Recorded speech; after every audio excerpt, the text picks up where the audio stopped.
Welcome to Self-Perfected.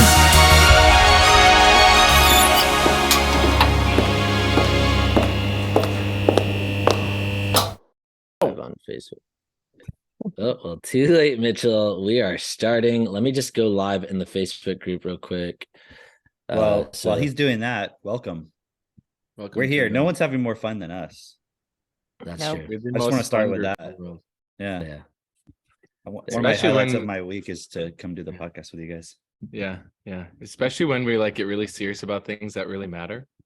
That's extra fun to me. Yeah. No, it's cool. Because we are having fun. We are serious. We actually care. Okay. So I've been reading. You guys know I've been reading Bertrand Russell, right? And I've been taking it nice and slow, like a concept at a time, and just really, I love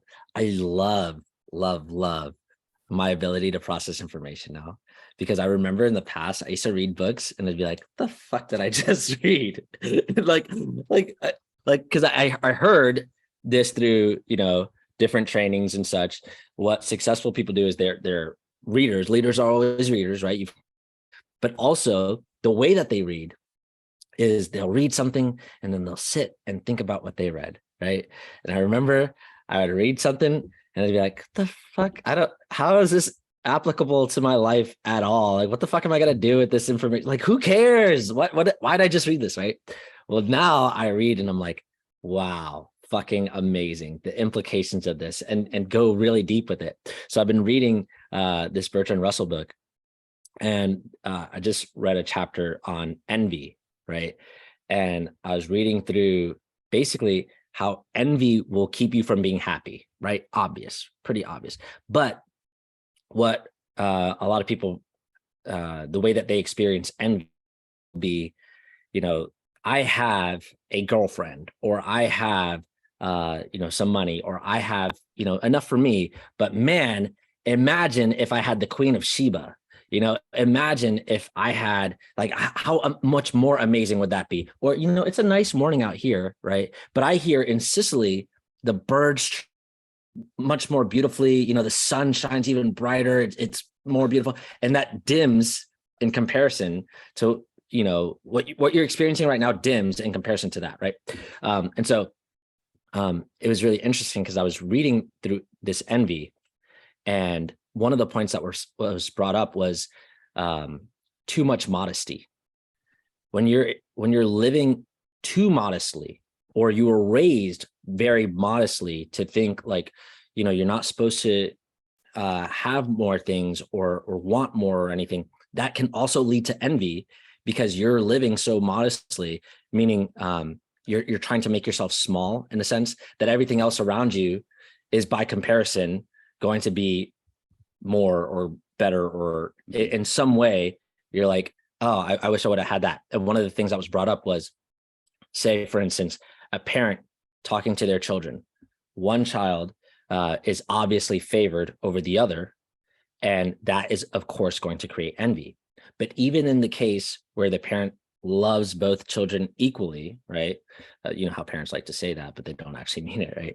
But even in that case where, both the children are experiencing the same amount of love from the parents, if the parents are not actually giving to everything that they need, then that child will also experience envy, because they'll look at the other families around them and they'll wish that was their experience. And that was something that I experienced definitely as a child. I didn't have parents growing up. I didn't have the same kind of experiences that I saw some of my friends having. And I remember wanting oh man, if only I had grown up in that sort of situation, if only I had both my parents, if only I had this, if only I had that, then my life would be better. And then all of that to say, everything that I was participating within in my own mind was basically envy. And not because I was just born an envious person, but because of the situation of the circumstances that I was brought up in. I wanted something more, but in wanting that something more, I was also not really appreciative of what I had in a sense, right? But the more important part being that formed a pattern, or started to form a pattern, where I would look out at other things, wish I had that, as opposed to focusing on what I have and growing what I have, right? I'm bringing all this up to kind of give some context to, I started looking into, okay, well, what is envy really, right? And while we're on the subject, because in this book, it talks about other sins, right? And sins not being so much of a biblical sin, like, oh, you sinned against God, but sin as in what's going on in your life, where you're focused inward on yourself, and you're focused on your mistakes, you're focused on your past mistakes, and that's keeping you from actually growing and focusing on where you're going, right? And then that would cause unhappiness as well, right? And so I was looking at the 7 deadly sins, and, or, 7 deadly sins. And I'd long ignored the 7 deadly sins, because it was just something that was like, it's just something the church tells you, some shit that you're not supposed to do, right?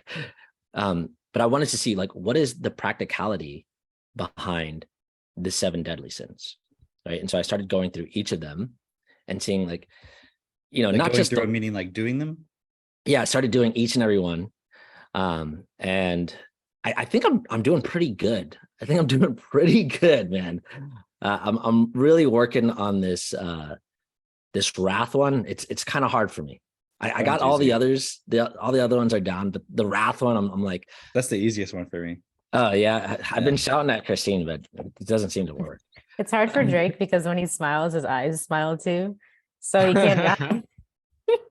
He just have like a sinister look to him, unlike Cam. You can definitely see that. Hey, by the way, real quick. So I just need to ask real quick, is Katie in the chat? Because she said I have to not use my neon, not neon, what are these called? Fluorescent lights. She hasn't commented. Okay, well, I just want to put that in there when she listens. Okay. I'm not using the fluorescent. Are these, well, Cameron, that may have been one of these 7 deadly sins, so we'll see. Fluorescent lights. Are these the 7? Can we cross-reference? You got pride, covetousness. Wait, gay pride. Gay pride. Hang on. We'll dismantle each of these. Don't worry. Got it. Okay. I know, Cameron, you're all about gay pride. Okay. All about it. Pride, covetousness, Wait, lust. Wait, hang on. Covetousness. You gotta more clearly define that one. Is it? I'm envy? just looking at what Google's showing me. Okay. Pride. Okay. This one looks a little better. This is Roman Catholic theology from Britannica.com. I can Pride, trust that. greed, lust, envy, gluttony, wrath, sloth. Not listening to the Self-Perfected podcast. Oh, not knowing how to count. Not knowing deadly sins. Yeah, hey, we should have a shirt. Not having say that. Not having technicity. Not doing These DID. are the 7 deadly sins. Yeah. Okay. Yeah, no, okay. So that was it. Got it. Wow. Okay. Wow. So I was looking at these, like, what's the practicality behind them? All of them, if you participate in any one of these, will stop you from your purpose, stop you from your process, stop you from being a creator, stop you from actually creating life here and enjoying life, right? And there's all, like, it's not this, oh yes, must not be prideful. It's not like, this meditative thing, right? It's really just like, okay, what's the problem with pride, right? Because there's having self-esteem, that's right, but that's not the kind of pride being talked about in, as a deadly sin, right? What makes it deadly? What makes it deadly is, like, it's focused really inward on your selfishness, right? On it really, you're not focused on anything outside of yourself. All of these happen, right?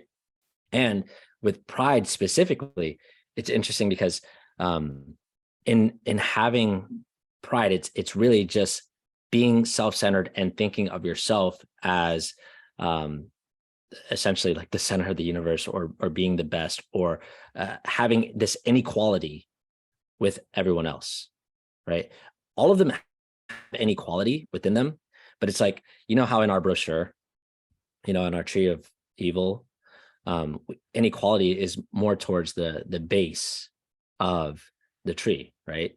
So all of these have inequality, but then they have like more varying degrees, because like obviously wrath, that's like you're getting into anger there. What's the problem with that is like at the root of it, you're not taking responsibility, right? At the root of it, you're blaming someone else, or someone's going to feel your wrath, right? Like always you're like taking vengeance, and that leads to like just straight evil. That just leads to straight evil, because you're not directing yourself as life. You're directing yourself as someone else is going to pay for whatever the fuck is going on with you, right? The one that's also really interesting is, well, they're all super interesting, but the difference that I see with gluttony and greed, because I was looking at like gluttony, like, okay, you eat a lot, right? Like that's the mental image that comes to mind when you're thinking of, well, when I thought of gluttony, that's the mental image that would come to mind, right? But as I was reading through like the definition of gluttony, and then also like reading through the definition of greed, I found the difference between greed and gluttony is like what I would previously have described as greed, which is like taking more than you need, right? Taking more than you could possibly use, right? That's what I see as far as the problem with gluttony. But greed is the way that it was described back then anyway, even, is wanting to be more, like wanting to be more than life itself. Like what we talk about, like where people are like, oh, I want more, right? But it's like wanting to be more than life itself, or wanting to be more than what is, that's greed, you know? And it's like there's this drive for greed, whereas for like envy is really interesting, because it's not so much about wanting to be more than life. It's just you don't want anyone else to have more than you. It's so interesting. That's what it is. Like I was just looking at the definition that they have on Wikipedia. Yeah. It says envy is when a person lacks another's skill, quality, or achievement or possessions, and either desires it or wishes that the other lacked it. Right. Which is so fascinating. It's like so I'd rather that person subtle. not have it. Yeah. It's so subtle, because all these sins, they're very similar. They're very similar, but there's just like a subtle difference in each of them. And it really all comes back to inequality, right? And the other thing that I see with, like, if you go all the way to lust is this, like, it's more about the superficial, like wanting the superficial to satisfy, like on a very surface level, but at the sabotage of the long term. All of them have that. That's at the heart of what lust is. It's just like, even when you if you say like you meet someone and there's a spark, and you know, you want to have sex, you want to enjoy your time together, even if it lasts a while, right? That's still operating out of lust, because you're not really considering building something together, or like going. Oh, it says my internet connection's unstable. Can you guys still hear me? Yeah, it just keeps on my side. It keeps like chopping every once in a while. But see, but this, what I have here about lust, it says it's a intense desire for something while already having a significant amount of it. Oh, see, that's interesting. That's interesting. Yeah. That's for because, lust. Yeah. See, that's what I would say for gluttony. Mm-hmm. Yeah, but gluttony says it's the overconsumption of food, drink, or wealth items, particularly as status symbols. Ah. So gluttony is it's like really subtle stuff. I mean, it's just interesting when I look at all this, because it's like, so basically everything that the people who are like in the hierarchy of the Catholic Church were doing, and they just wrote down a list of it and be like, don't do any of that. Yeah. So it's like, because like, what's the opposite of lust? Chastity. Yeah. So sexual activity considered immoral, or any sexual activity according to their state of life. Really, they just want to keep people like from going outside of marriage so they can be more like controlled, which I'm not saying it's not a good idea, but it's like when you look at it as the list of sins versus virtues that they have. Pope Gregory the First wrote this, I guess, or he revised it. I don't know, whatever. Channeled it. actually. Channeled it. Yeah. Straight from the their God. But yeah, I mean, it all comes down to education, because if you are developing, if you grow up with a set of principles and you're effective and you know how to support other people to be effective, then any point of like unregulated desire or greed within you, someone could support you with that and be like, why are you participating in that? It's like what we do with our kids, because they're still like in the process of learning, and they've learned a lot of things from us unconsciously that we're still addressing and so forth. So it's like when we see patterns, we're like, okay, we'll always talk about how an experience where myself or Katie, we participated in that when we were kids or as adults or whatever. And then why is it not best? And like, what do you think? Should you do that? So it's like giving the child a choice to be like, okay, yeah, that doesn't make sense, And sometimes they're just testing things out. But yeah, it's pretty interesting. That's really cool. Like just giving them the choice. Because it says wrath is a deadly sin, but doesn't God have wrath? Yeah, right. I guess it's okay if God does it. you know what? Which one's my favorite is sloth. Favorite sin. Yeah, no, it's my favorite because it's like yeah, all these things are bad, but then also not caring is bad. Like because not caring, you're not going to do anything with your life, right? But that's what most people today go into, is like as a defense mechanism or whatever, is yeah, I don't care. It doesn't bother me. Yeah, well, it's like, that thing that everyone goes into with the law of attraction, even where it's like, oh, I'm just not even going to look at the negative. It's like, you don't care. It's like, wow, you're trying to avoid it. And you're basically, that is a defense mechanism that, even basic psychology gets. It's like, oh, you just part of you, so you don't care. So it just, it's like, yeah, nothing new. It says it's yeah, without care. So it's like, and they say doing, where is it? Indifferent to your duties and obligations to God, defined as the failure to do things that one should do through the yeah. So that's kind of cool. That one's funny because sloth almost sounds worse than sheep, because usually you would assume the masses are like hey, I like sheep that followers, but sloth is actually like way worse. Stop being a sloth. You fucking like you fucking sloth. Let's just start using that against each other. Like if somebody doesn't want to do what they need to do, they don't want to go through their fear, because that's really what it comes down to, is you have some kind of fear which can become sort of just general apathy. Yeah. It says, it says the word dejection in the Philokalia, some ancient Greek Orthodox text, the word dejection is used instead of sloth. For the person who falls into dejection will lose interest in life. And that's actually really good. So think about it. When you don't have the solution in mind, when you're not applying yourself within it, you go into like dejection, and then you're just like, I don't care. That's really cool. And like you said, losing interest in life, because when you can read and you understand that interest has multiple meanings, it's like, when you're collecting interest on an investment, because when you walk this process over time, your life gets really awesome and you have really great relationships and things keep getting better. So there's an interest that's paid in a sense from that. But if you're in sloth land, you're never going to see that. And then that would lead to someone then going into the spite or whatever, the lust or whichever other ones it is. Yeah. Yeah. No, that's the slothful person drifts along in habits of sin, convinced that he has no willpower. Okay. So that's everyone who goes into like mysticism, everyone who goes like, it's the government, it's this, there's other things that are controlling my life, essentially. God. Yeah, God, they're all in sloth. Wow. Okay, so I'm going to tie this in really nicely with that video that you sent. I'll give the one with the mother, the teacher. Hang on, Drake. It's a little choppy. Do you have a bunch of tabs open? Are you one of those guys who has a bunch of tabs open? You're a tab guy, aren't you? Comes to closing your tabs, you're a sloth. Definitely is, Mitch. You call them out. That's how we do the podcast. When I was growing up, I'll tell you a story real quick while you close all your 5,000 tabs.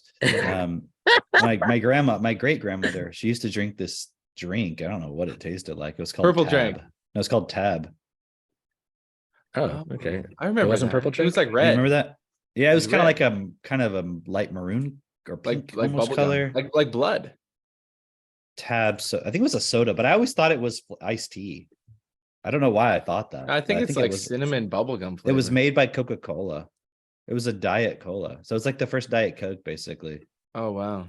I Yeah, bet it kind of looks like a Dr. Pepper color can. wow, the red food dyes in there were probably off the charts. Yeah. It was Turn you into a discontinued in sloth. 2020. Wow, Yeah. just in time for COVID. Sloth juice. That's what they could call that. That's what they should Listen, call it. I closed a lot of tabs I thought I would need, but I haven't That's used what in you a said, while. Yeah. Look at that. All right. There we go. High processing ability. Closed. I've been realized this too, because like high processing reading ability. I noticed two things. One, when you were saying gluttony, and it just reminded me of when KT has that audio and he talks about how there's a glut of ships. I was like, oh, Yeah. duh. It's literally just right there. But it's so fun because when you use TechnoTutor long enough, it's like all these little connections form, and it's just like this automatic. It's like you're just comprehending reality. It's very cool. That's what I was trying to say earlier with like, dude, I'm able to actually read and then think about what I've read. It's a natural process. It's not this thing where I'm like trying to like, okay, now what did I just read? I'm like, I'm reading it and I'm like, wow, I see how this has so many implications, not just for my own life, but for the world at large, for what other people experience. I can see why this is so important to consider. And I'm surprised that I hadn't considered it before, you know. It becomes so obvious, you know. And you know, to bring it back to that point of sloth, this point of dejection is what so many people go through, because they're looking at like, oh, there's all these other things that are, you know, above my life, this supreme being, you know, whatever it is, that I don't have to take responsibility for. And they'll also go into dejection about things that they don't know what to do about. So for instance, like, or that teacher who's also a mom, who put who put her daughter in the school system, who then her daughter's being brainwashed. I remember meeting someone who their child, basically when they got into college or university or whatever, became transgendered. So transitioned from a boy to someone without a penis, or tried to have no penis, right? And changed their name, all that stuff, right? And I was talking to this mom about it, and she was obviously very hurt by it, obviously did not like it, but also believed that there was nothing that she could do about it, and went into exactly. She went into complete dejection, and she was just like, well, I don't want to talk. She clearly did not like it. And I was like, well, if you could do something about it, you know. She didn't even want to broach the subject, because to her, it was so painful, and there was nothing she could do about it. And she didn't want to lose her kid, that she was just like, whatever she wants to do, I'll let them do that. Right. And well, I mean, if you could prevent that from other parents experiencing that, wouldn't you? She's like, fuck them. Like, that's pretty much what her attitude was. Right. And it's like you said, this sloth parenting. It's like, the sloth parent is, you just put your kid in school and you're just like, okay, yeah, whatever. Well, it's happens, interesting because even parents who are super highly active and do a lot will still put their kids in school, not realizing where, like, because they would think, oh no, I do everything, and like they're moving around, they're doing stuff. So you're thinking, I'm not being a sloth, I'm not being slow, I'm not, you know, but they're still abdicating that responsibility. So it's like you can do a lot of stuff that's active, you know. It's like what KT says, confusing activity for accomplishment. Right. Hey, real quick, I wanted to add this point about the 7 deadly sins, because I was just looking up some stuff on it. And because that there was this list I found on Wikipedia, which was a formulation by Pope Gregory I, and it had like the 7 deadly sins and then the 7 cardinal virtues, like, you know, counterposed to it. And I was like, well, who is this guy? Because then I found one when we were looking at sloth called the noonday demon, right? And I was like, what is that? And then I was reading about it, and it's like, it's all in the context of monks in the monastery. And I'll read to you real quick what it said. It said they kind of like attributed it to a demon who's active in the after, or in between like 10 to 2. And it said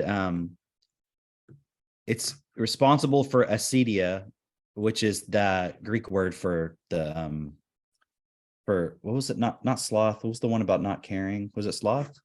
Yeah, Sloth. Yeah, sloth. Okay, that's just the other word for it. Which he describes as demon, well, whatever, some Latin stuff, attacking the monks basically most frequently between the hours of 10 and 2. It caused a sentiment characterized by exhaustion, listlessness, sadness or dejection, restlessness, aversion to the cell and ascetic life, and yearning for family and former life. So it's literally in the context of being a monk, and you have to fucking be a monk, and you didn't choose to be a monk. You were put there. I mean, now put your mind in the context of like the fucking Middle Ages or the Dark Ages. You know what I mean? Of like, they're putting everybody in monasteries and stuff, and there's like the peasants in the fields, and there's the monks, right?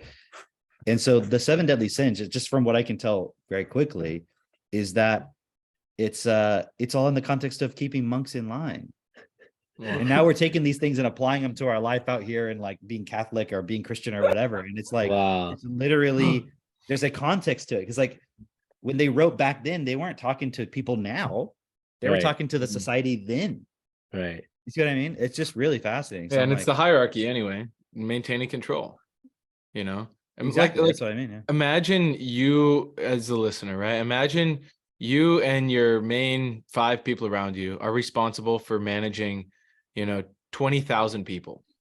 Like you're going to create some sort of system to make sure they stay in line so chaos and anarchy doesn't break out. Right?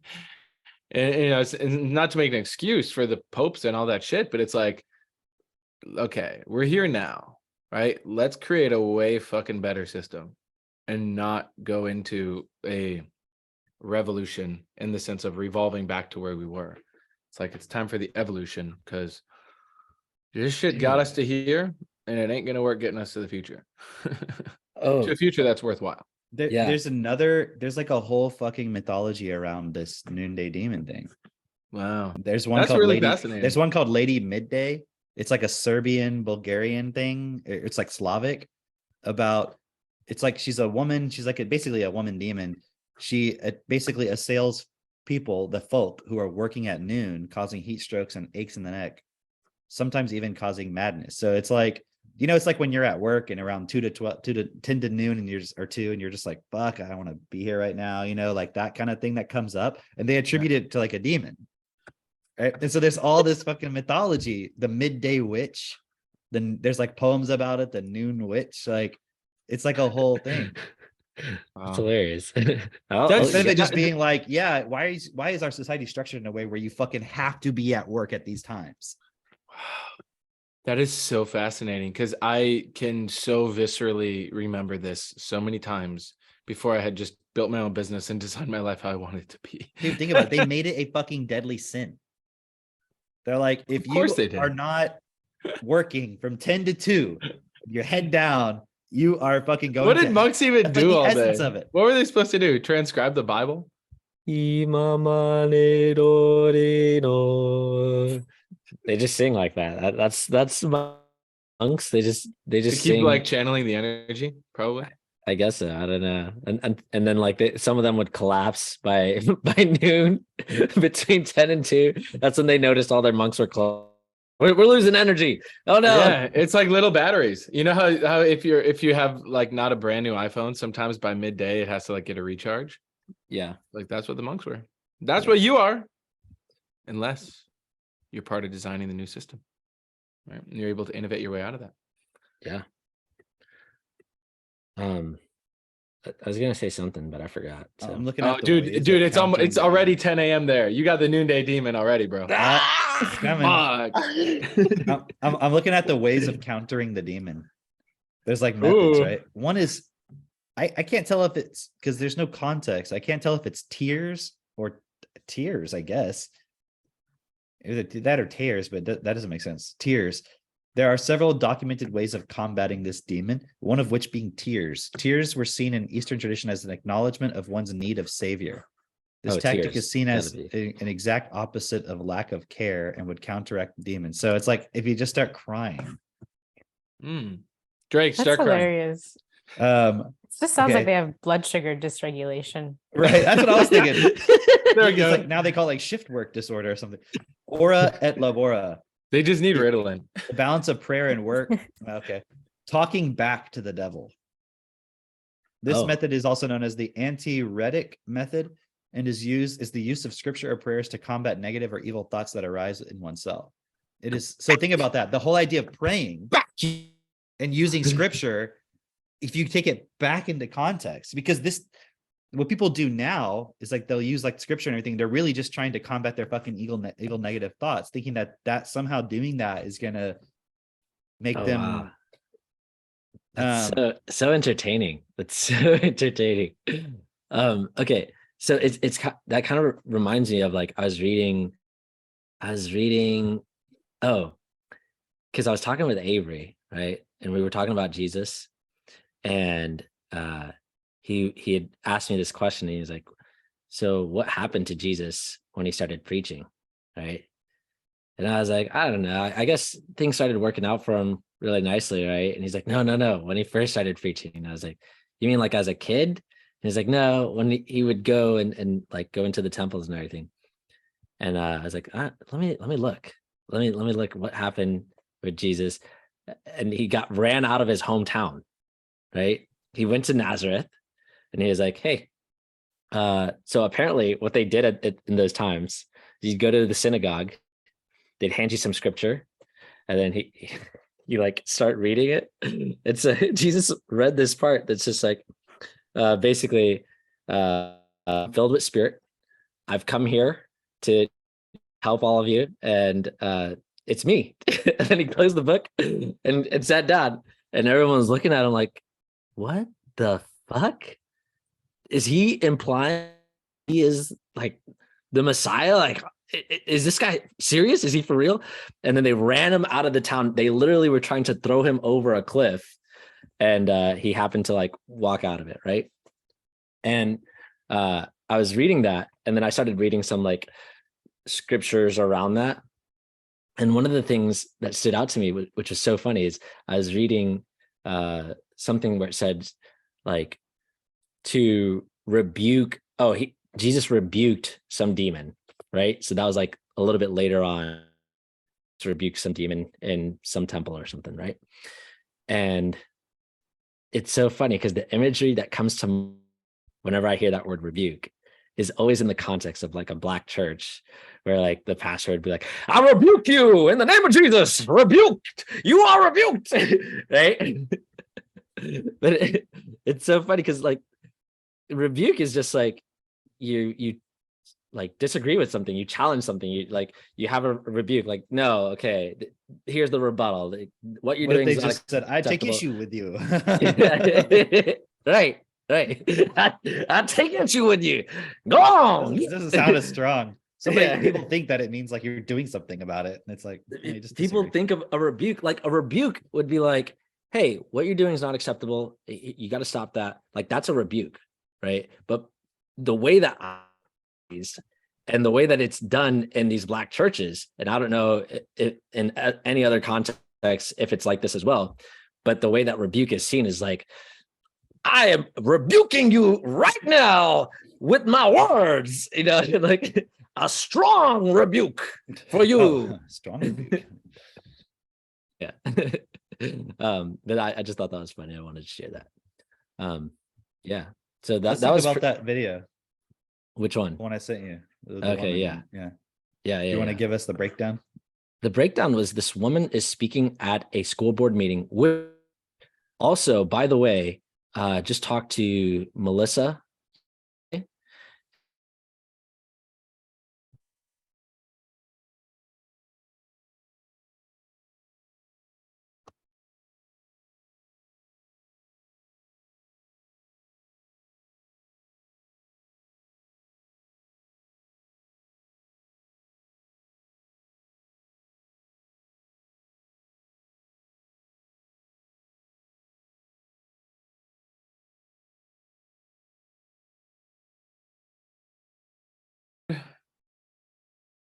And we're back. Okay, so we were talking about the school board meeting. So, anyways, this woman's got the pictures about her daughter. She's going to 9th grade, and then it's like, I guess it's a year later, if I recall correctly, where she's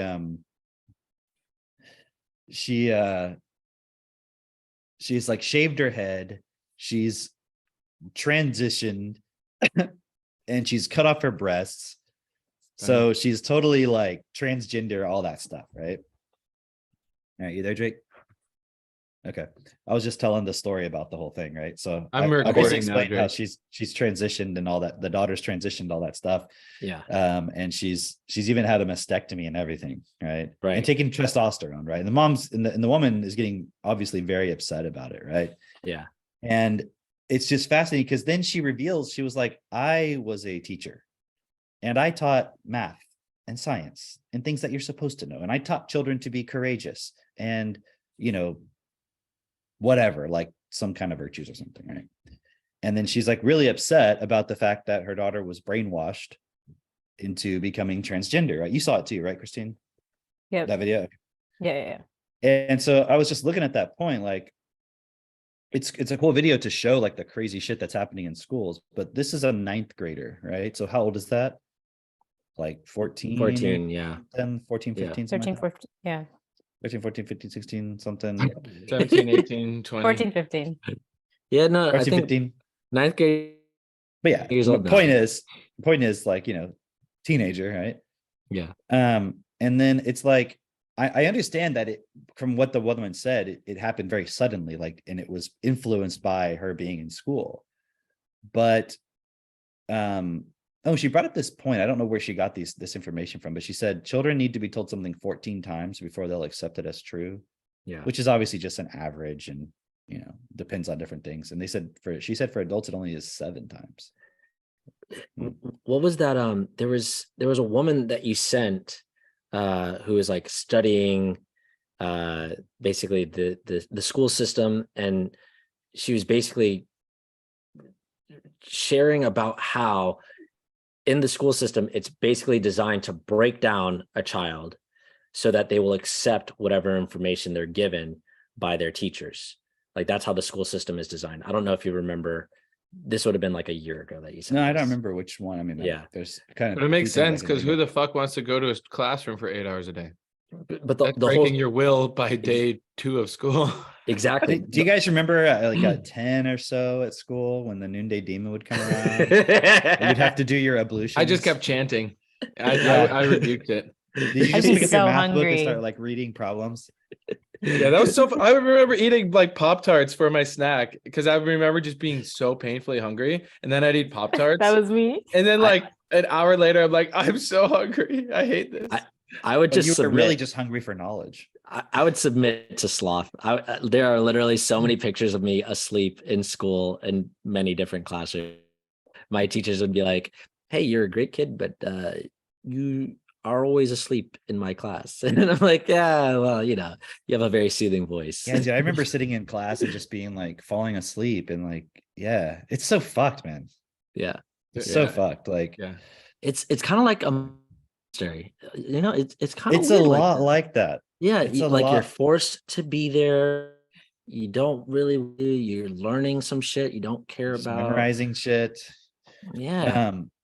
But so to go back to the video, so the mom's really upset and everything about obviously her daughter becoming transgender, but it's interesting because she's clearly just blaming the school. It's like this, I did everything right. I did everything perfect. I taught my kid all these things, and then I put him, and then 1 year in 9th grade, suddenly the teacher's it's like, why is this fucking, let's say it is to blame. Let's say it is like just the school. They were so good at brainwashing. They just did it, right? Yeah. But she was like, I went for a parent teacher conference and I saw on the board, like my daughter's whatever work, and it was like a different name. Yeah. And she was like, so they were using a different name for her. Like she had a different identity and everything in the school. And she was like, I was not informed of this. Like the parent should be informed. And I'm like, right. So I'm just looking at that whole thing of like how it's like, it's like kind of like if you're playing the stock market and then you get upset if you lose money, when it's like, yeah, but you're not, why don't you go work at the company Right. and like be a part of the team that decides what direction the company, you know what I mean? Like you're just a shareholder and you just get mad whenever they don't do what you want. And it's like, why don't you get on the board of directors and actually fucking direct the company then? Right. So- You know, No you can't leadership. complain, huh? There's no leadership. But I was reading something last night on, I forgot what book I'm reading, but they're talking about how they'll take employees and give them, like, ask them about leadership opportunities, and 75% of them will not do it. It's too risky. They'll get in trouble. It's like they just don't even have that thought process, even though the leader is the one that has more say. They get compensated more and all that. It's like that mom just has zero leadership and she's just fucking blaming. It's like, But that then, mom yeah, just but then abused imagine her kid. complaining about like the corporate system and pyramids and all that stuff. And it's like, you're fucking literally the slave carrying the bricks. And they're like, hey, you want to come be at the top? Like, no, I'm good. Like, what? The other thing that I see with it is like this mom is like, what did she say? Oh, like she was so upset, right? And she was basically giving a warning. The way I saw it was she was basically giving a warning. They are taking your children from you. I think she even explicitly said that, right? Like they are taking your children from you. This is like the greater warning for everyone. Literally, they are taking your children from you.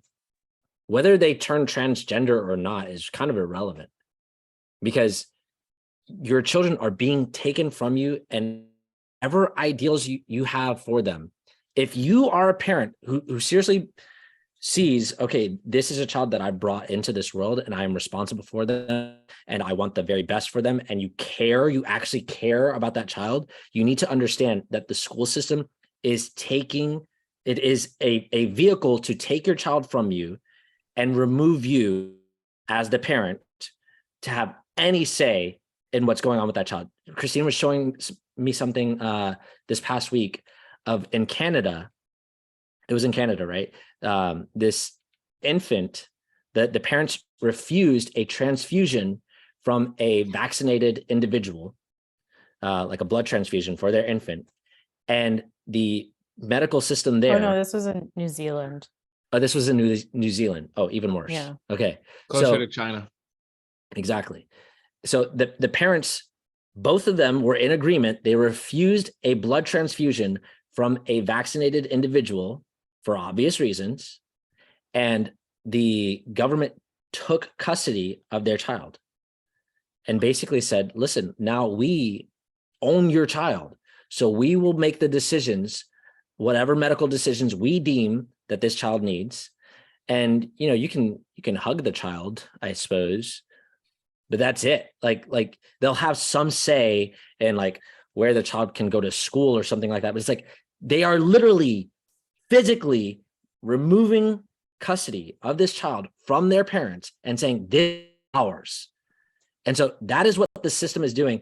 By putting your child in the school system, you are basically putting them in a high-speed vehicle to do so, right? So that the system can say, thank you. Now we are going to take this child. But this has always been the case. This has always been the Yeah. case. And it's before. Now it's very like, apparent. Well, it's like, okay, I'm a worker. All right. And my child needs to be a worker. So I put them in school so they become a worker, not realizing that that's actually taking them away from you and just putting them as a tool in the system only. Right. And I know people can say like, well, but they need to have a job and a work, but that's only because we haven't had a different agreement about how to meet our survival needs. Cam, I got it. It's like you're born on a plantation and your parents are like, well, this is what we do to survive. So you just listen to whatever the slave master tells you. You're really his kid. Like, yeah, you get to hang out in our little part of the plantation and, you know, we get to, you know, share things with each other like food and stories and stuff. But at the end of the day, spirituals. Yeah, you know, our songs, our hymns. But at the end of the day, you work for him. And if he wants to sell you somewhere, that's his choice. We're still living that today. No, wait, I got it. It's like you're born in a pod, hooked up to a computer system that uses your body for a battery. and you're distracted by a simulation. What movie was that? Sounds like it would make It's a one of really these new good movie. documentaries on Netflix, I think. Hmm. I was gonna say like what Cameron was saying about this mom saying like, oh, her daughter being impulse to turn trans. But wouldn't then that be the case that all the kids would be turning trans? So it's also to say like, well, what's the foundation of this girl's upbringing That's that what I'm she's saying, yeah. more, you know, agreeable or impressionable to go that route? Do you know what I mean? So it's like Yeah. you can't just blanket statement Why like, is her oh, reasoning process not so effective by the age of 14?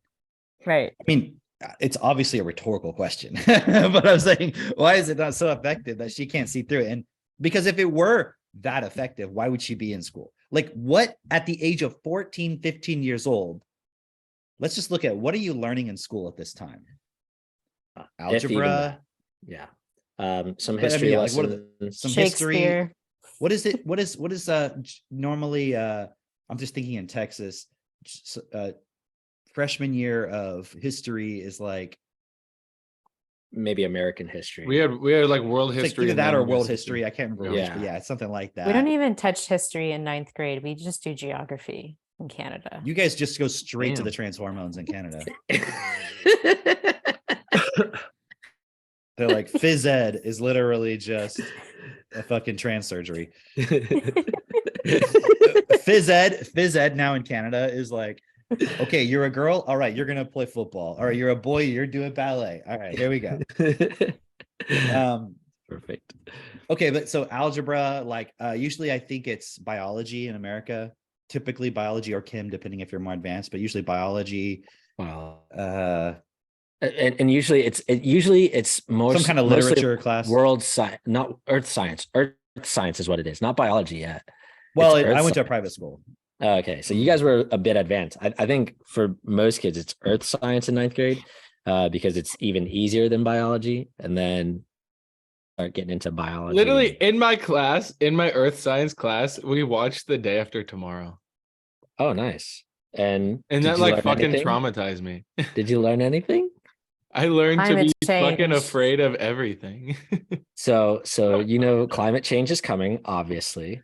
That is why Cam's windshield was frosted over this morning. Right? That's why Cam doesn't need the fluorescent lights right now. The sun is so beautifully beaming on his face. There you Yes. go. Love New Day Demon doesn't have shit on Cameron. it. So okay, but you're basically learning about a bunch of shit that you never use like later It's like, on. hold on. I know we've said this so many times, but you're not even learning anything. Right. Literally, You're just like anybody who wants to disagree with me, you go ask 10 people on the street, any of that stuff you learned in algebra, they won't remember it. They might remember some things here and there. But man, my favorite thing is going out to do things with Max. Like the other day, Katie, I don't know if I told this story or not on the podcast. I told the story about him at that gas station. No. I told it maybe on another call or something. We went out to go help Katie and Seneca and Caius because they're, for some reason, the lithium ion battery or some shit in Katie's car, like it wouldn't start. Okay. Even though the normal battery, there's like, these things are so complicated now, too many batteries. Anyways, so we went out to drive an hour to go help them. And with that, so they were stuck somewhere. And we stopped at this gas station to get some water. And like Max starts talking to the cashier because she had been asking him, like, while we were walking around looking for stuff, she was like, "Can I help you with anything?" Like being really friendly towards him. And he was like, when he went to the counter, he was like, "How old would you guess I am?" Right. So he always opens with that. And then he starts asking her, let me ask you some math questions. And she's like, okay. So she's not resisting him. She's just like going along with it. Right. So he's asking her some like 1 + 5, 10 + 3, like simple stuff, maybe a little bit harder, just addition stuff, some multiplication. And then he's like, okay, now let's do some algebra. Right. And she's like, oh, well, you lost me there. And she wasn't doing it because a lot of times people say that in a very almost like spiteful way, but she was just like, I don't know that. I can't remember it, So it's fascinating because we could talk to adults, and Max always, as soon as he brings up algebra, I mean, I know there are some adults who are going to be like, oh no, cool, I can do that, right? Yeah. But that's like such a small percentage, such a small percent. And I know wealthy people, relatively speaking, who they have to get tutors for their kids for algebra because they don't remember any of that. So what was the fucking value of it? Like, how many people use algebra in their jobs that couldn't have learned it themselves? You know? So you're sitting here in this whole year. So why is your daughter at 14 years old in school? For what reason? Because her mom's in school. I Literally mean, being a I don't know if teacher. she's still a teacher or if she just was a teacher, but what kind of relationship does the mother have with the daughter? That's the real question. It's obviously a broken one.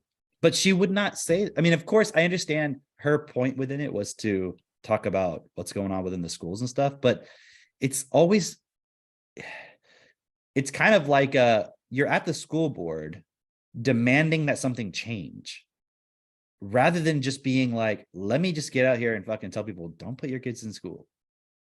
Because you're like, what was the purpose of the monasteries? Wasn't it to brainwash the monks to fucking do all the shit for the church? Yeah. What was the point of schools? What was the point of anything? Was to, it's like the people who are most in direction of society have a certain way they want the masses to think and act. And so they're brainwashed into doing that using systems. And that's all the school system is. And it's like, I see people complaining all the time. They should teach financial literacy in school. They should teach emotional intelligence. They should teach whatever the fucking thing is. And it's like, why don't you just teach that to your kid? Right. Yeah, Well, but I got to exactly. go to work and all this. Like, you're brainwashed. Like, you went to school and you got brainwashed into what you think you need to do so that you could put your kid in school and then complain about there's too much brainwashing happening. It's like the also, ultimate Stockholm syndrome. Totally. You know what I mean? Like, just so unaware of like, why don't you just not put your kid in school? Like, did you ever give that a thought? Like, but even just like the vaccines, it's like now they're mandating vaccines and all these parents are like, what the fuck? It's like, great. Now the school, another reason why not to put your kid in school. You know, it's like now you're willingly just going along, putting your kid in this concentration camp, for lack of better words, basically. That's just gonna fun, like, you know, now it's hilarious because like, you know, that teacher with the prosthetic tits that like keeps showing up everywhere, that's like in Canada. It's hilarious because like I remember when I was in school, like you had to have shorts that went a certain length. You couldn't wear spaghetti strap tops or anything like that. Meanwhile, this fucking teacher is just like out with like these massive tits, and you're not. And now the big thing is like no one's allowed to take pictures of him, and it's like, anyways, if that's like not enough to like take your kid out of that school, and the fact that these kids are still there, like you are so messed up as a parent. You know, it's very similar to that thing that happened in Chicago with that dean of students talking about the butt plugs and all that stuff with the kids and all that, where it's like the school isn't immediately like, but you would think like they would be like, oh, wait, well, this is terrible. We should get him out of there. The guy was showing up to school with all of this on for a while before it became viral. Because you could tell when the kids were talking about, like with the teacher with the big tits, it was like they weren't talking about it like it just happened today. It was like it's been going on and it's just now being talked about. So what the fuck environment is it that this is allowed to happen? And then even then the school doesn't go, oh shit, you know, okay, let's stop this. They're like defending it. What the fuck is going on there? And so imagine as a parent not looking at that and immediately thinking, fuck, there's no way. I mean, the parents who have their kids already in school are obviously retarded. You know what I mean? They're thinking, oh, it's just one bad thing in this really great thing that's going on, which is school, which is bullshit. But really, it's the parents who don't have their kids in school yet. You need to really, really, really consider that you should be the one directing the child's education. Now, the problem then comes up, what? How do I do it? Yeah, they don't know what to fucking teach their kid, right? But the solution to that isn't put them in school. Which you know what I mean? Obvious, like the solution isn't. It's like, okay, you know, we didn't know. We found out, you know, a lot of the food that we eat in restaurants and so forth is really not good for you. Even like when you buy bread at the store, it's like not best, right? So what did we do? You went Yeah. to more restaurants. Right. And And Katie you learned how to make the bread. restaurant about like why didn't they, stop putting margarine in the fucking food? Right. I went to the restaurant and started complaining to them, Right. You righted, right? Right. You had a sign outside the Yeah. restaurant. Yeah. And I went into a department store and stole some Nikes. There you go. Yeah. And that's the Um, whole restaurant problem, right? Exactly. It solved the problem, right? But no, it's like Katie learned to make bread. And then when you see a problem, then you figure out, okay, what's the actual solution? So the solution isn't, if there is value in your child learning algebra, why shouldn't you know it? Right. And if you don't know it and you're like, but I'm fine without it, then why should your child learn it? Yeah. And am I saying there is or isn't value in algebra? There's value in mathematical thinking. So sure. you should be able to look at algebra and learn it very quickly and be able to then do it. It's not that I'm saying you need to know algebra, but you should be able to learn it very easily. That's the issue. I feel Does like that make sense? even the root word of algebra, where it comes from, is like problem solving. Like it's weird. It's really weird. It's funny. Christina and I have been having this conversation about like, it's not just do not comply, but it's do not rely, right? Basically, like if you're reliant on this system, that's a fucking problem. That's a problem because, and that's not to say that, we're not reliant on the system at all. The problem is because we rely on the system, we are willing to accept all the things that come with the system, which is a lot of abuse. And so if we're not willing to take responsibility for a lot of those things, we're going to continue accepting abuse. And so that's essentially what we're saying is, okay, get yourself to the place where you don't have to rely on the school system to teach your kid, which is really simple. It's much simpler than you probably think, because we're trying to really make it clear you're not learning anything in school other than being a part of this system, other than being taken away from you as a parent. Your child is basically being literally, and the consequence of that is they could be made transgender, or worse, they could lose their life, literally, right? Because when you're so confused, or your life is so dreadful, people start to believe that that's actually better than living, which is like, it's obvious brainwashing, right? But that's what they're getting at school. So what are you doing all day in school? You're doing basically nothing for no purpose. right. And nowadays, a child who's in school at a certain level, a certain age of maturity, they can look at that and they can be like, this doesn't make sense. Like, imagine nowadays you could be a kid growing up watching videos from some viral thing talking about how school was actually developed by the Prussians to, control them in an army. And the whole purpose is to create an industrialized society. And we don't have an industrialized society anymore. So it's really no point. You could be a kid hearing that going, this doesn't make any fucking sense. Yeah. You see what I mean? It's like when I was a kid and my parents would make me go to church and I would just argue with them the whole time of like, this doesn't make any sense. This is pointless. Yeah. And eventually it just stopped. They didn't just like let it go, but it's like school, you can't question that, because why? Because the parent needs something for the kid to do all day. That's really what it comes down to. And that's really what jobs come down to. The system just needs something for people to do all day. Yeah. But if at a certain point, there's going to be enough machines and AI and so forth that people aren't going to need to have something to do from that perspective. It's just going to be, well, we just got to pay people to either not have kids or to sit and just consume entertainment. And you're going to have AI fucking generated entertainment that people just consume it. And then if you don't consume it, then you don't get your money. That's where we're heading. And what's scary about that is then people become really just a liability, just nothing more than a liability to the system. If they're not educated, yeah. If they're not actually educated, not right. School. Right. Yeah. Because when you look at all these things we were talking about earlier, the sloth and all this stuff, one of the was it sloth? Let me look real quick. It says through inactivity, Satan finds some mischief still for idle hands to do. Because what happens when people are bored They and they're not educated and they're not creative? destroy. Into trouble. They get into trouble. They cause mischief. So the system has to control all these people because there's nothing for them to do, and they does not have a way to educate them into creativity, because you can't take a child and put them in a fucking box all day and tell them to do a certain number of tasks, and then that's going to make them creative. You're literally doing the opposite of what a creative person would do. It's not to say that a creative person doesn't study a lot of information and practice it and so forth, but how do you have a creative society where everyone is studying exactly the same thing at exactly the same time and competing within how much they memorized it, and you're not even testing whether they can produce anything? If the goal is creativity, where's the creation part?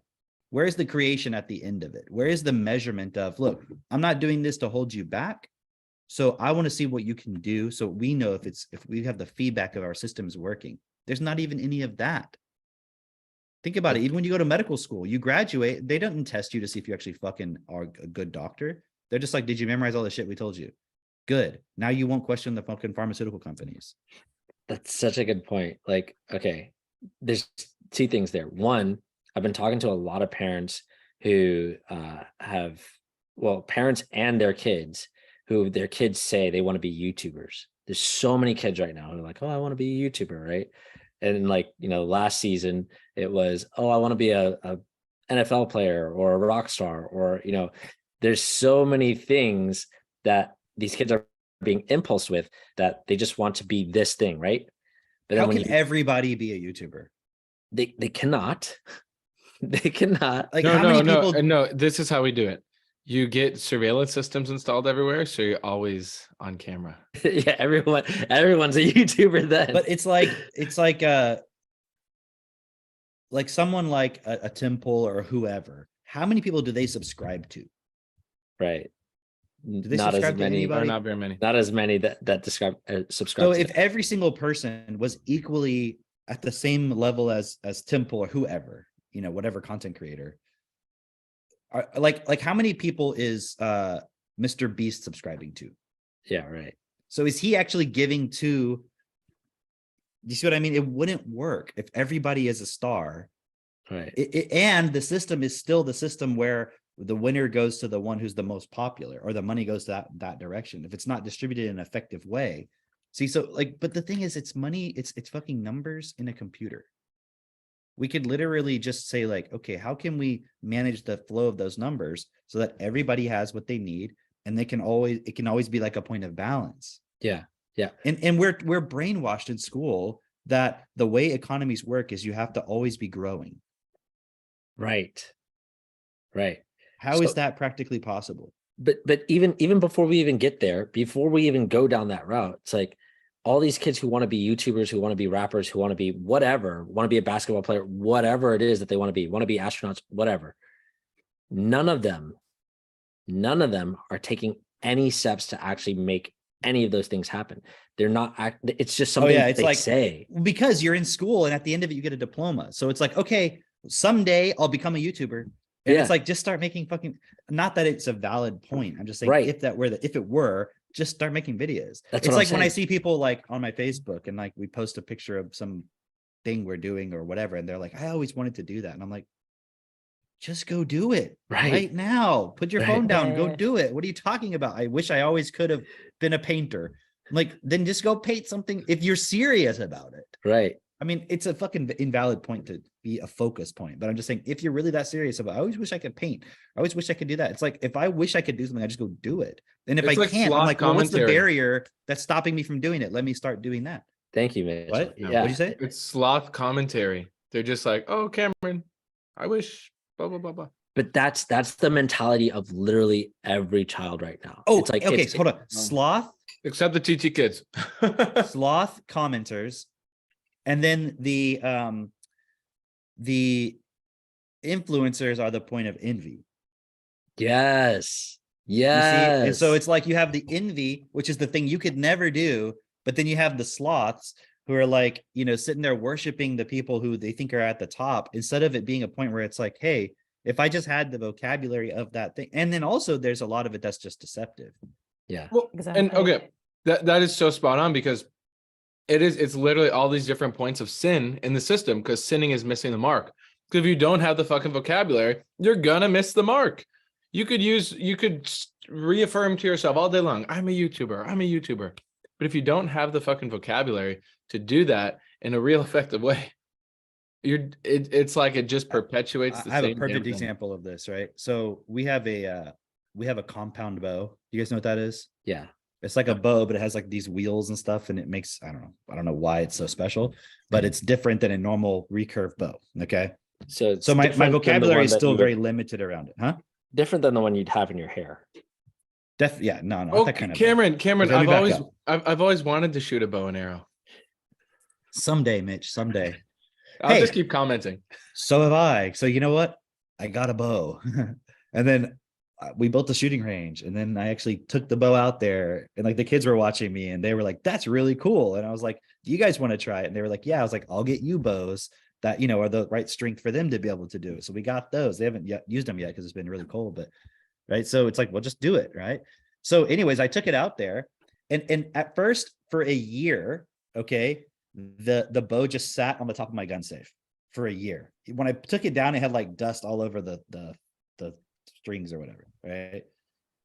And because I'd read somewhere like you're not supposed to shoot it dry, like you have to shoot it with an arrow. It's bad for the bow if you just pull it back and let it go. So I was like, okay, well, I don't know how to shoot this thing. And when I kind of like pulled on it a little bit, I'm like, man, it's so tight. Is there something I need to do to like make it so you can pull it back, or like, because I just never used it before, right? It's like, imagine if you shot a gun and you thought the moment you touch it, the trigger should just shoot, not realizing you actually have to pull the trigger, right? You know what I mean? Mm-hmm. So it's like that. It's like once you start pulling it, okay, actually it goes. But I thought, man, it was so tight. I'm like, maybe it's like locked or something, or I don't know how to do it properly. So I just left it. And I'm like, one day I'll figure it out, I guess, right? So, but then, at a certain point, I'm like, hey, that's been sitting there for a while. I actually want to be able to do that. So I started looking up some videos on it, right? And then I was just like, okay, let me try it. And I pulled it back. I'm like, oh, it actually, okay. So then I took it outside with the kids, and I was like, do you want to, I took it out by myself first. And then we went to the gun range, and the kids wanted to see how to do it. So I took it out there, and I have this little target, like a foam target. And a few times I was able to hit it, but most of the time it would go off to the side. And I mean, those arrows are gone. They're somewhere in my woods. Okay. So I had like 12 arrows, and I still have like 4 left. Right. So a few times I was able to get it in, and I shot a few times. There's a couple rounds of it. Right. So we had fun going in the woods looking for the arrows and stuff. Right. But it was like on the front of the bow, there's like this circle with like these little plastic, they're like nylon, like neon colored, like almost like looks like fiber optic kind of like pieces. And it's like, it looks kind of like the reticle of a red dot almost, right? So it's like, obviously that's where you use to aim, right? But I would do it, and it would seem like I was aiming it properly, and I still wouldn't hit what I was trying to aim at. And part of that could just be like me jerking it or something whenever I'm letting go or firing or whatever. But then at one point I was like, wait, if I pull it back like this and I look through that sight versus if I pull the string right back to my face, you know what I'm saying? Like, depending on what I do, obviously it's going to aim it totally differently. I'm like, oh, obviously I'm not aiming it properly, right? It's not as simple as just put that. I mean, that's obvious, but I wasn't really thinking about it. I was just doing it, right? Mm-hmm. So I started looking into it. How do you aim a compound bow? And then somebody's like, well, you line up the peep sight. And there's this little hole, this little like circular ring that you can put on your string that you can look through, that you can line up with like the little, what I call the red dot thing at the front of the bow. And I was like, oh. And I looked at my bow. I'm like, I don't have one of those. And then like, you can actually install one. It's a little process to like separate the string fibers, and you put this little ring in it so that you can look through it. So it's kind of like the back side of a gun. So you have the front side and the back side. Obviously with a red dot, you wouldn't need a front and a back, but with this, it's not actually a red dot. It's 2, sights, right? So my whole point is like, I was totally missing the mark every fucking time. And even when I tried to correct it, it still wasn't not obvious because I lacked the vocabulary of, like, because you think a bow, it's like a curve with a string and you pull it back and that's it, right? Yeah. But a compound bow is much more complex, and you can put sighting systems and weights and like there's all kinds of stuff you can do because they're designed for hunting, right? And so as I was increasing my vocabulary, now I'm like, oh, I can actually become more effective at this. Do you see what I mean? But a lot of times what happens is people, when they are looking at sin, they just feel guilty about it. Yeah. I And missed then the they mark. just try to repress the guilt. Yeah. Oh, I'm I missed so the then what mark. they I'm do is, bad. but look, the construct of Jesus being the most perfect person, that you can never be perfect. Mhm. You can never be like him. You're like, well, that's just what it is. And Jesus took care of my sins, right? Because I'm always going to miss the mark. Instead of being like, well, why did I do that? What was my underlying drive? What was my reasoning? Same thing with the school system. And this parent who's like complaining about the school. If we just sit there and complain about the school brainwashing your kids, don't you want them to brainwash your kids? Yeah. Like, think about it. Don't you want them to? Do you want them to go through school for 12 years and then not have their mind changed about anything? What Right. about algebra? What about history? What about literature? What about reading? You don't want, like, you want their brain to be reprogrammed to something. But you're not directing what that is. So now you think at this point of standing up at the fucking board meeting is somehow changing it. But what's the purpose of school? Isn't it just to produce someone compliant to society? Right. And if society at large shifts to a different point, isn't school going to shift to supply the compliance to that? Right. It has to. That's the whole purpose of it. So the problem is, as a parent, you have so many people in this world right now distracted by religion. I'm talking about specifically Christianity, although it's not like particular to that, but it's just so obvious in our American society that Jesus is the way and the truth and all this. And like, it's the afterlife and we have to do all this stuff. And we have to protect that. They're so distracted by it that they're not in any way directing the bigger picture of society. Because what is it that directs our society? It's not Jesus. It's 100% our money system. It's 100%. Because a lot of this trans, BLM, green, like all of this fucking environmental social shit is driven by the corporations trying to comply with things like ESG and all this shit. Like, I saw there was this thing going on about like Tractor Supply fucking doing some trans drag show that they sponsored inadvertently or whatever, Tractor Supply, right? I'm like, but I guarantee you at some level, it's like they have to get on the good graces of the ESG. And it's like, and they don't, and even if it was inadvertent, they certainly don't now want to take a stand and be like, well, we don't support that stuff. Because then like a BlackRock or a whoever is going to be like, nope, dumping those shares. Right? Oh. Bye. Drake Bye was to the way too Floridians. triggered. Right? Yeah. But you see what I mean, though? It's like people are not at all looking at the bigger context. It's like I can just kind of stay in my little area, but then they're only reacting to the problems after it's too late anyways. I mean, that woman, her daughter, like fucking had a mastectomy. That's insane. Right. Yeah. And for the people that can like hear this, and like David Valentine had left a comment in the chat asking, how do we have conversations with people who are brainwashed and convince them that public schools aren't the best thing for their children? It's like talking to a wall. I mean, good question, David. Let's chat, because I know you've been to one of our clubhouses before. Because there is an there's a answer to system. that, but it's a one-on-one answer. Yeah. There's a way to absolutely do it where you can open them up. And it's one of the coolest things when you can support a family to realize, wow, there's literally another way. And then a year later, after supporting them, that kid's totally happier. And the parents are thanking you.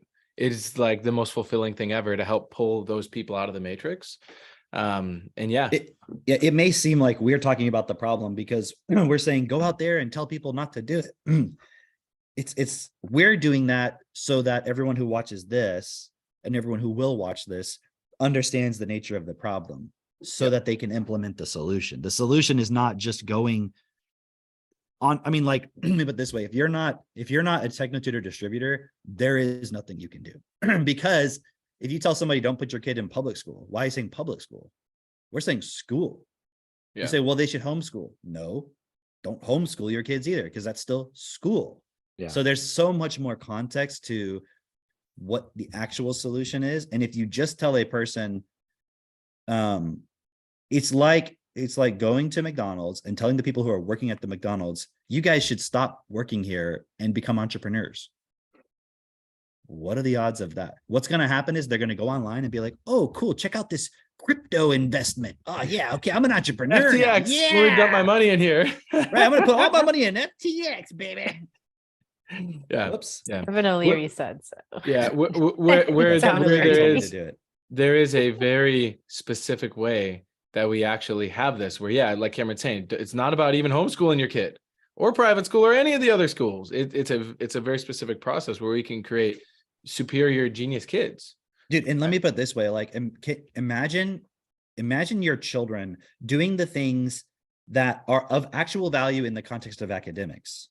Okay. So all the things that parents think that their kids need, and let's just say within that, some of those things are valuable. And maybe it's hard for the parent currently to parse which is and which isn't. Okay. But let's just say some of that is, let's just say like adding numbers, multiplication, things like that. But just as an example, right? Imagine your kids doing that for fun. Imagine that being like how they play. One of the ways in which they play. Right? That's what our kids do. Like I can write down like a empty times table and be like, hey Max, can you do this? And he'll be like, oh yeah. He'll get over there. Like it's fun for him because, well, I won't say exactly why, because you really need to have a private conversation with a Technotutor distributor because there's so much context that goes into it as to how we're able to do that. And there's no force.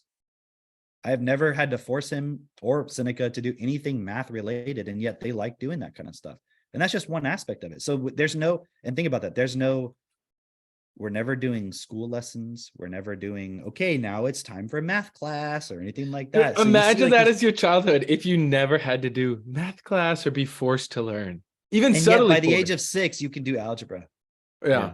And you could pick up basically any book from the library and read it. Or if you didn't know exactly how to read it, because it was like, let's say about archery or something, you can learn exactly how to do it. So in a couple days, you got the basics down. Dude, I had a Post-it note that I was cool. writing something on the fridge, and Max goes, hey, Cam, you know that Post-it notes were invented by accident?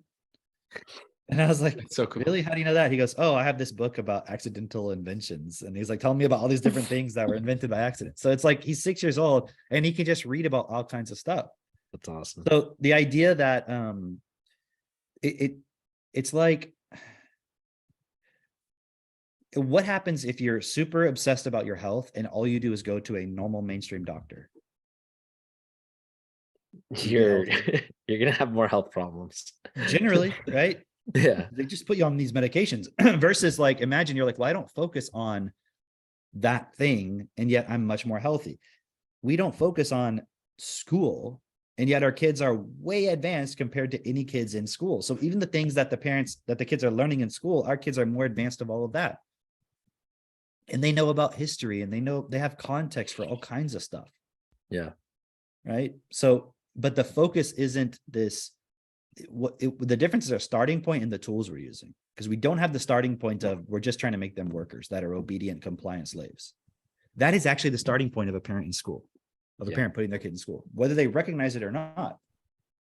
So unless you give them the tools of how do you actually change that point and how do you take responsibility, there is no point. So that's like that video we were talking about. It's cool because it shows why not, but it doesn't offer a solution. I'm not blaming it for that. It's just the solution there is like complain to the school board. But didn't the people who are on the school board, didn't they all go to school? Didn't this woman go to school? Of course. I can't imagine. So how are they gonna homeschool? How are they gonna solve the problem? Right. It's like you're trying to change the box, but you're in the box. So your reasoning is limited to just keep perpetuating the thing. Exactly. I'm also just wondering, like, how are all these teachers getting hired that are just so happen to be like LGBTQ woke leftists, like SJW, you know? Like, it just seems to, like, I just don't understand, like, how many now, and that's who's teaching like that's who's in school. Is it like inclusivity? It's because the every curriculum in school now has this infused within it. Mm-hmm. Right. And what's really interesting is that these LGBTQ whatever activists are less slothful than all the other people. And they don't, it's like if you were to look at all the things you would need to be an entrepreneur or to be effective in this system. It's like not caring what other people think, being certain, being clear about what you stand for, like not, you know what I mean? Like they do it. They Yeah. don't It's care. true. Yeah. Like drag queen story hour activists are more certain about their purpose than 90% of the Christians out there. It's true. You know, because all they'll do is they'll get together and go to church. They won't do anything to actually change the system. They'll just stand by and watch and then complain. But the reality is, unless you're doing something that actually influences people, and man, it's like trying to convince everybody to just use regular maps rather than using our maps on our phone. Dude, the maps on your phone is so much better. Yeah. Do you know what I mean? Like I can go anywhere. I don't have to fucking have the map. I don't have to study the map. I don't have to know where I'm at. It has GPS. Are there potential problems with it? Yes, but it's so much more convenient and more effective than having like a paper map. So what I'm saying is trying to convince people that the solution to living and being on earth and having a good society is religion and Jesus and shit like that. It's like you're trying to convince people to go back to regular paper maps. We're like, no, it's not going to happen. It's not the fucking answer. We're moving beyond that. So now kids realize I don't have to fucking be anything I don't want to be. I could be anything I want to be. Okay. Well, you're gonna have something more compelling than that. You see what I mean? Because they're thinking that their purpose can be found beyond the thing that their parents have. Obviously, we know it's fucked, but they don't know that. So if you're trying to convince people to go back to Jesus, you're trying to go back to hierarchy as the solution. You're trying to go back to something more important than yourself. Remember we were talking about those 7 deadly sins? Pride. Yeah. Right? Listen to this real quick. Pride is defined by Merriam-Webster as reasonable self-esteem or confidence and satisfaction in oneself. What's wrong with that? A healthy amount of pride is good. However, pride sometimes is used interchangeably with conceit or arrogance, which are negative. Okay.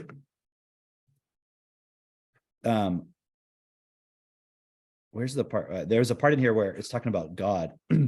It's like the idea that you're better than God or that you're equal to God is the problem. Oh, that's interesting. You see what I'm saying? Yeah. That would make sense why well, wait, hang on. I thought the Pope was supposed to be like equal to God. But The that Pope makes is just sense from God's a mouthpiece. like a monastery monk perspective, because Well, you're of course. literally devoting your life to being a servant of God, you Mhm. know? It says it's all about the self being too important. But the reality is, what is it that we're saying is a healthy amount of pride then? Like, Gay pride. would it be healthy to say I am equal to God? Somebody would say who's Christian or religious or whatever would say, no, you can't be equal to God. Right. Isn't that so funny? Because that's what Jesus was going around saying 2,000 years ago. It's fascinating because there's this argument. I was listening to some Owen Benjamin and they're like arguing about the Trinity and whether Right. Jesus is God or he's the son of God. And I'm like, they can't consider that it can be both. But the people who want to believe he is God still want to think that they're not. Right. So Fighting for their own limitations. it's like the only way you can be equal to Jesus is if he isn't God. But the only way he can be God is if you're not equal to him. Right.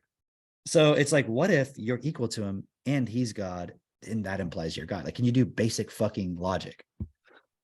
Like, you're equal to Jesus, Jesus It's equal like- to God, therefore A equals C. It's like imagine Jesus came back and he's like, okay, like how's it going on earth right now? And everyone's like, oh yeah, it's like everyone's praying to this dead image of him. And then he comes back, he's like, look, it's me, Jesus, like I'm back. Come on, guys, like we're all God. Like let's like change the system. They're like, you can't say you're Jesus, and then they like crucify him again. Crucify him. It's like literally what happened before. They're Yeah. like, are you saying you're God? And he's like, well, yeah, I mean, actually there is no God. It's like we're all gods in the sense that we're creators. We're all equally creators. It's just like crucify we're this so fucker. fucking divided up in our mind into these images that we believe we are, but that's not really who we are. And it's just that you have a system where everything's become so fractured and inequality is so built into it that you just need to change that starting point. That would eventually change the nature of everything and the relationship of everything. Right. People are like, and be "How the dare living you?" word, right? And like understand the power that your words have. But we have instead we put our kids in the school and we become sloths. You know, And it's they learn a funny. bunch of stupid words. You know, what's funny about all that is like right now, one of the arguments on Owen Benjamin's channel or whatever is about how the Catholic Church believes that when you drink the wine, you're actually drinking transubstantiation. Yeah, you're actually drinking his blood, right? And he put this comment of like, okay, so you're literally drinking the blood of a tortured man. Like, isn't that the definition of adrenochrome? Right? It's in plain Like, sight.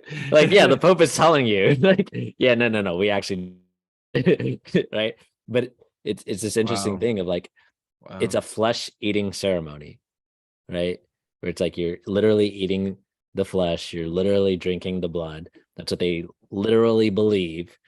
And it's in plain sight. Again, we are consuming our own flesh. We are consuming ourselves.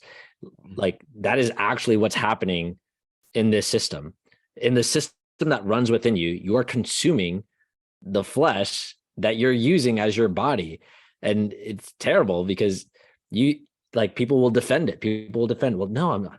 You're saying I'm not supposed to have any emotions. You're saying I'm not supposed to feel these things and enjoy this energy and you know, allow myself to go through all this. It's like, yeah, actually, you're not supposed to do that. Right. And it's not a thing of like supposed to or not supposed to, but more so of why is that your purpose? Why is that your focus? Why is your focus just on an experience? Yeah. Why is your relationship to God emotional? Right. Yeah. So, like you're bringing up this point earlier of you know, we sit in these classrooms, we go through all stuff, and then like then what so someone was telling me that their kids you know, actually I've been seeing this a lot lately. Kids will like go to do their homework and they'll just hold their phone up to the problem and it'll give them the answer. Exactly. Yeah. And they have no idea what that any means, but they're like, this is the answer, right? And it's crazy because they'll do really well on their homework, but then when it comes time to like taking the test, like they have no idea what any of this stuff is. They miserably fail on the test, right? But it doesn't matter because they still get pushed through the system. It's like, okay, what is the point of that? What is the point of that? Because this child is not capable of doing any of this stuff that you're putting them in school to supposedly learn. They're not capable of doing that. And so we have do you know, I cut an apple in half, or it was like a fruit. I think it was like a pear or something in half one time. Uh-huh. And I showed Seneca, I said, look, isn't that cool? Like I showed her like the shape it makes. She goes, yeah, it's a conic section. Wow. Like, think about that. Wow. That's just from like having a high vocabulary and watching a video about it. And then they can't even get an 18-year-old fucking understand that. And she just turned 4, right? Yeah. That's insane. That's so cool. Most people don't even know what the hell that means. Right. It's like you learned it in school. You know what I was just realizing too? How dare the teacher, that woman who's at the school board, question her child being brainwashed by these other teachers? Where did these teachers get that information from? Yeah. They went to school. They got trained on diversity, equity, and inclusion. That was part of the curriculum. Right. So they learned. But I'm saying is that's the product of school. Right. Schooling is you accept something without really questioning it, and you accept it based on the emotional value of it. Yeah. Not on the actual common sense application of it. But here's the point where I was going with this is like, okay, so you accept all this stuff, you learn nothing, you've spent all your fucking time and your energy, and literally you're aging during that process. You are literally consuming your body, like, okay, it's getting older. You're not getting younger. You're not getting more energy within your body. You're literally just wasting away. And that it's literally in plain sight. We are consuming our own bodies. We are consuming our own flesh, our own blood, our own life. is being consumed by what? By what? You know? And so yeah, just wanted to bring in that point, because I see the major thing that we are faced with is sloth, right? It's this lack of care. It's this, and which stems from a lack of understanding. You know, how can you care about something you can't possibly understand? Well, it's not that you can't possibly understand it. It's that you have not been given the tools to understand it. When you're good at something, you want to do it. Right. So the idea that, for example, if we just give everybody enough money to have the basics that they need, they wouldn't do anything, is false. It's totally false. Right. The sloth comes from being forced to do shit education. you don't want to fucking do and you don't actually agree with, and you're just like, well, fuck, I have to do it. Yeah. What were you saying, Mitch? Well, yeah.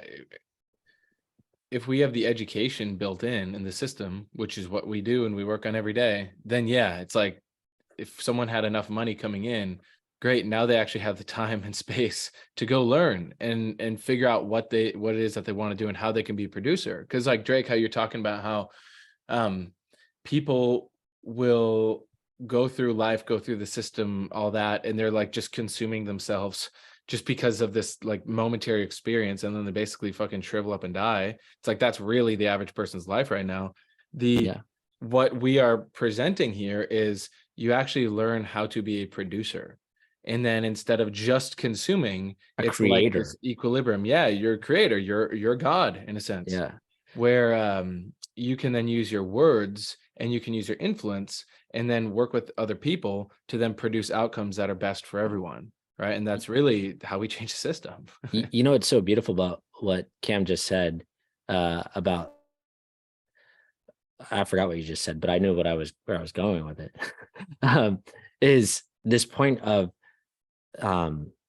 we are, I forgot everything now. It'll come back. It'll come back. The midday demon got you good. The midday demon has me in its clutches. Someone help me, Lord. I rebuke you. First step one, try tears. Okay. Yeah. We have a whole. Okay, now read some scripture. Okay, I remember. You guys, it worked. It worked. That fucking demon is gone. Wow. That's all we have to do. Okay, I'm done. Okay, so no, the point being, like, okay, when you are good at something, you actually want to do it. Look at this. We are aware, walking this process and actually taking it seriously. We know how to change ourselves, and we know how to support others to do that. When you're really confident in knowing how to change yourself to what is best, it's like it's really clear when it comes through, when you're speaking to somebody else of like, here's why you need to do this. You know, this point of like, okay, how do we talk to other parents or other people out there? It's like, get clear on this point, which is the system needs to change, and the system is within you, which means you need to change. And so in order on that, you need to start changing. Do this for yourself. Do this process for yourself. One, right? Two is when you're supporting somebody else, you can see, oh, it's not just me, I'm special. It's this process. It's these tools. It's what we're talking about here, this purpose, these principles. That is what allows someone to really change. And then you can share it with someone else. You can see that they're doing it, and you will become confident. Yes, I know that I can change, and I also know that I can support others to change, which means when you have a conversation with someone else, they're going at really clearly. Even if they don't fully understand, they're going to see, oh shit, you're serious. You're for real. Like, I don't get it, maybe, but I want that change. And I see that you are the one who can help me change by guiding me in the right direction so I can do this for myself. That is what we're really talking about here. That's the greater purpose of why we even do these every week. We're fun. We talk a lot about some crazy shit, some fun shit, but it's all within the purpose of, hey, if you're not already on board with this, and if you are on board with this, you really need to take this seriously. Stop participating in sloth and dejection and everything else that we talked about at the beginning of this podcast, and really get to enjoy life.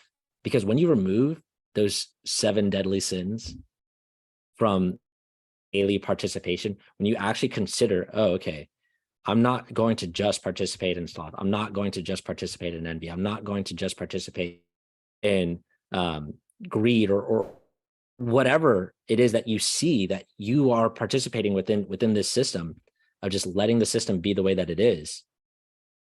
Then you can actually enjoy life, because then what you'll be doing is you'll actually be sharing life with other people, sharing like, okay, this is what it means to stop participating. Because how much better do you think someone else's life would be?